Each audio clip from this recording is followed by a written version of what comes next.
ஹரே கிருஷ்ணா கிருஷ்ண கிருஷ்ண ஹரே ஹரே, ஹரே ராம ராம ராம ஹரே ஹரே. ஸ்ரீ கிருஷ்ணாய நமக. ஓம் ஸ்ரீ குருபியோ நமக. ஸ்ரீமத் ராமானுஜாய நமக. அன்பானவர்களுக்கு மீனாட்சியின் அன்பு வணக்கம். சென்ற வீடியோவில் ஸ்ரீமத் பகவத்கீதை பற்றியும் அந்த முதல் 2 அத்தியாயத்தை பற்றியும் கொஞ்சம் சுருக்கமாக பார்த்தோம். இந்த 2வது அத்தியாயத்தில் ஸ்ரீ கிருஷ்ணர் அர்ஜுனனுக்கு ஒரு உற்சாகம் ஊட்டுறதுக்காக சில விஷயங்கள் சொல்கிறார். அதாவது, நீ உன் கடமையை செய். சத்திரியனான உனக்கு கடமையை செய்கிறது தான் சுதர்மம். அதனால் நீ உன் கடமையை செய். அதை எனக்கு சமர்ப்பித்து செஞ்சேன்னா உனக்கு அதனால் எந்த பாவம் வராது. நீ அதனால் உன் கடமையை செய் அப்படிங்கிறார். அதே சமயத்தில் அவர் இந்த ஆத்மா பற்றி, உடலை பற்றிலாம் சொல்கிறார். ஆத்மா அழியாது, உடல் அழியக்கூடியது. இந்த மாதிரி ஆத்ம ஞானத்தை பற்றியும் சொல்கிறார். இது 2ஐயும் கேட்டு அர்ஜுனன் கொஞ்சம் குழம்புறான். அவர் கிருஷ்ணர்கிட்ட கேட்குறாரு, நீ கர்மயோகத்தை பற்றியும் சொல்கிற, ஞான யோகத்தை பற்றியும் சொல்கிற, இது 2ல் நான் எதை கடைப்பிடிக்கிறது அப்படின்னு சொல்லி கேட்குறாரு. அப்போ கிருஷ்ணர் சொல்கிறாரு, ஞான யோகங்கிறது ஞானிகளுக்கு, யோகிகளுக்கு மிகச்சிறந்தது. ஆனால் உன்ன மாதிரி ஒரு சத்திரியர் எப்போவுமே வேலை செஞ்சே பழக்கப்பட்டான். உனக்கு கர்மயோகம்தான் சிறந்தது. அதனால் நீ உனக்கு விதிக்கப்பட்ட கடமையை நீ செய்யணும் அப்படின்னு சொல்கிறார். அதை நியதம் குரு கர்மத்துவம் அப்படிங்கிற ஒரு இதில் சொல்கிறார். நியதம் குரு கர்மத்துவம் கர்ம ஜாயோ ஹே கர்மனக சரீர யாத்ராபிசதே நான் பிரசித்தியத்த கர்மனக அப்படிங்கிறார். அதாவது உனக்கு விதிக்கப்பட்ட கடமை நீ செய்யணும். இப்போ ஒரு வேலையும் செய்யாமல் யாராலையும் இருக்க முடியாது. நம்ம உடம்பை காப்பாற்றிக்கிறதுக்காவது நம்ம வேலை செஞ்சு ஆகணும். அதனால் உன்னுடைய கடமையை நீ செய்யின்னு சொல்லிட்டு 8வது ஸ்லோகத்தில் சொல்கிறார். அப்புறம் என்ன சொல்கிறாருன்னா, ஒரு தலைவன் எப்படி இருக்கானோ அவனை பார்த்து தான் மற்றவங்க செயல்படுவாங்க. இப்போ நீ ஒரு அரசன், ஒரு முன்மாதிரியாக இருக்கு. அப்போ நீ எப்படி இருக்கியோ உன்னை பார்த்தா மற்றவங்க இது பண்ணுவாங்க.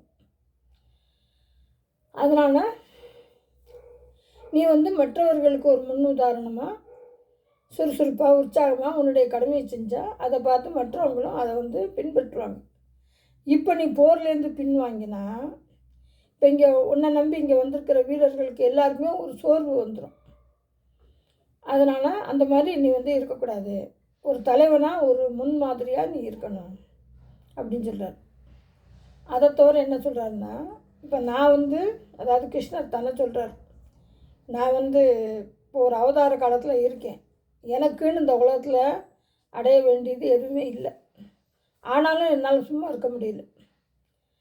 உனக்கு உதவி செய்கிறதுக்காக நான் இப்போ வந்திருக்கேன். ஏன், நான் ஒரு ராஜா.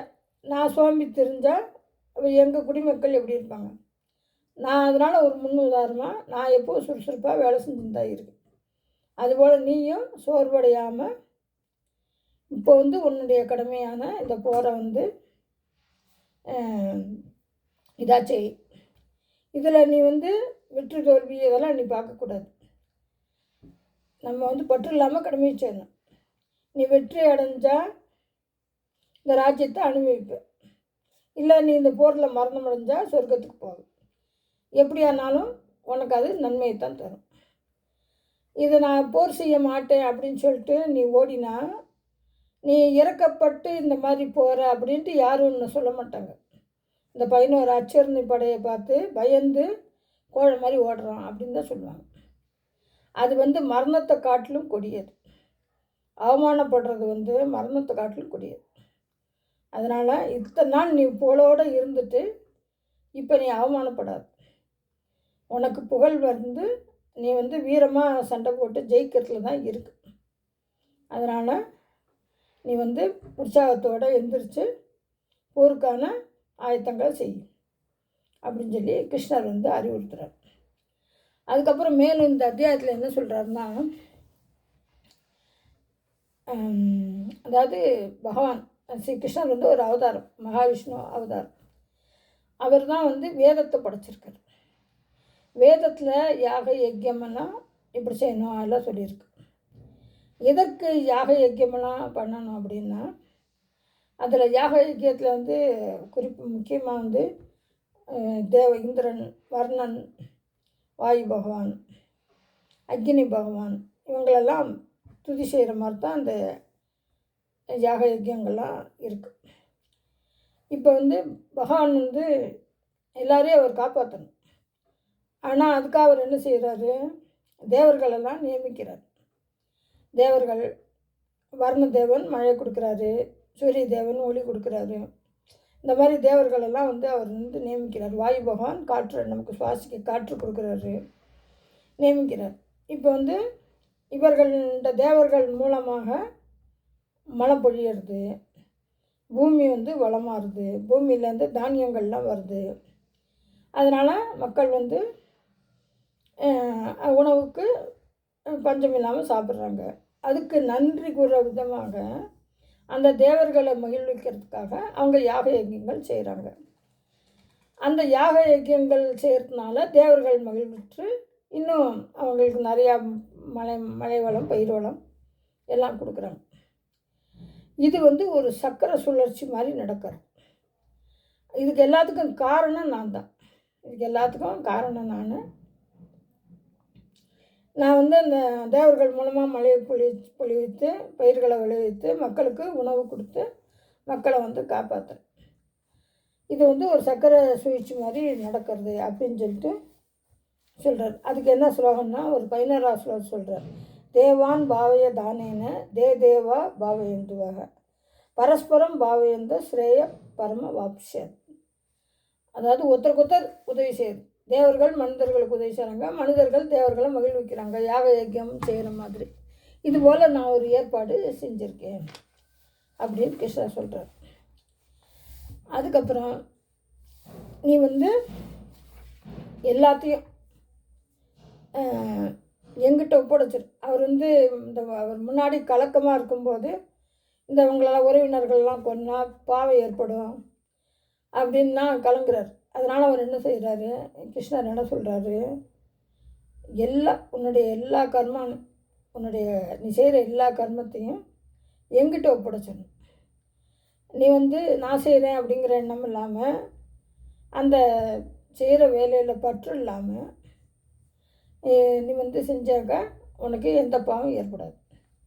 அதுதான் மயி சர்வாணி கர்மாணி சந்நியாசாத் ஆத்மசேதசா நிராசிர் நிர்மம பூத்வா யுத்தஸ்வ விகதஸ்வர அப்படிங்கிறார். அதாவது 30ஆவது ஸ்லோகத்தில் அப்படி சொல்கிறார். அதாவது எங்கிட்ட நீ எல்லாத்தையும் ஒப்படைச்சிட்டேன்னா நான் உன்னை பார்த்துக்கிறேன். நீ எதுக்கும் கவலைப்படாமல் உன்னுடைய கடமையை நீ வந்து செய். உன்னை விகதஸ்வரன்னா வீரத்தோடு எந்திருந்து போர் செய் அப்படின்னு சொல்லி அர்ஜுனனுக்கு உற்சாகம் விட்டுறார். அப்புறம் இந்த அத்தியாயத்தில் என்ன சொல்கிறாருன்னா, இந்த மனிதர்களுக்கு வந்து ரஜோகுணம் தமோகுணமெல்லாம் இருக்குது. இந்த தமோகுணங்கிறது ஒரு சோம்பல், சோர்வு. ரஜோகுணங்கிறது ஆசை, கோபம் இதெல்லாம். அதனால் இவர் என்ன சொல்கிறாரு, இந்த சோர்வெல்லாம் நீக்கி அதே போல் அந்த ஆசையும் இருக்கக்கூடாது. கடமையை செய்யணும் அப்படிங்கிறது தான் இருக்கணும். கோபம் படக்கூடாது. சில சமயம் நமக்கு நடக்காது, இப்போவே நம்ம முடியலை, நடக்கலையா அப்படின்னு கோபம் படக்கூடாது. அப்போ இந்த காமத்தையும் கோபத்தையும் நம்ம வந்து வெல்லணும் அப்படின்னா மன அடக்க வேணும். ஏன்னா இந்திரியங்கள், அதாவது கண், காது இதெல்லாம் வந்து நம்மளை இழுக்கும், அதாவது நமக்கு ஆசை ஏற்படுத்தும். அதை வந்து நம்ம மனசு நல்ல புத்தியை வச்சு அதை வந்து கண்ட்ரோல் பண்ணி, நம்ம எப்படி கண்ட்ரோல் பண்ண முடியாது, கண்ணை மூடிட்டே இருக்க முடியாது, காது மூடுறதுக்கு வழியே இல்லை, எதனாலும் கேட்டுன்னு தான் இருக்கும். ஆனாலும் நம்ம என்ன செய்யணும், ஏதோ பகவான்கிட்ட நம்ம வந்து இந்த புத்தியை வந்து செலுத்தணும். பகவான் நாமத்தை கேட்கணும், கோயிலுக்கு போகணும், நல்ல விஷயங்கள் படிக்கணும், மனசில் வந்து அப்போ தான் நல்ல எண்ணங்கள் இருக்கும்.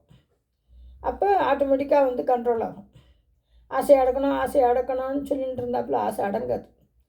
நாம் அதை பற்றி சிந்திக்காமல் நம்மளுடைய மனசை வந்து நல்ல விஷயங்கள், பகவானை பற்றி, பிறரோட நன்மையை பற்றி, மற்றவருக்கு எப்படி உதவி செய்யலாங்கிறத பற்றி, நம்ம கடமையை எப்படி கரெக்டாக செய்யலாங்கிறத பற்றி, இந்த மாதிரி நம்ம சிந்தித்தோம்னா ஆட்டோமேட்டிக்காக நம்மளுடைய புலன்கள் வந்து கட்டுப்படுத்தப்பட்டு நாம் வந்து ஒரு பக்தியாக நம்ம வந்து இருக்கலாம். அதனால் வந்து நீ வந்து அந்த மன அடக்கத்தோட வேறு எதுலேயும் சிந்தனை இல்லாமல், இப்போ அர்ஜுனனுக்கு என்ன வேலை? போர் செய்கிற வேலை தான். அதனால் வந்து வெற்றி கிடைக்குமா தோல்வி கிடைக்குமா, இதில் யார் ஜெயிப்பாங்க யார் தோற்பாங்க, யாருக்கு நன்மை அதை பற்றிலாம் கவலையே படக்கூடாது. வந்தாச்சு, நம்ம போர் செய்யணும், நம்மளுடைய திறமையை காமிக்கணும். இதை ஒன்றில் மாத்திரம் கவனம் வச்சு நீ வந்து போருக்கு ஆயத்தமாரு அப்படின்னு சொல்லி இந்த 3வது அத்தியாயத்தில் அர்ஜுனனுக்கு மேலும் சில அறிவுரைகளை சொல்கிறாரு. இன்னும் அதுக்கு அடுத்த அத்தியாயம் 4வது அத்தியாயம் ரொம்ப முக்கியமான அத்தியாயம். இது வந்து ஸ்ரீ கிருஷ்ணரோட அவதார ரகசியத்தை வந்து சொல்கிறது. 4வது அத்தியாயம் மிக முக்கியமானது. அதை பின்னாடி பார்ப்போம். ஹரே கிருஷ்ணா கிருஷ்ண கிருஷ்ண ஹரே ஹரே, ஹரே ராம ராம ராம ஹரே ஹரே. கிருஷ்ணார்ப்பணம். நன்றி, வணக்கம்.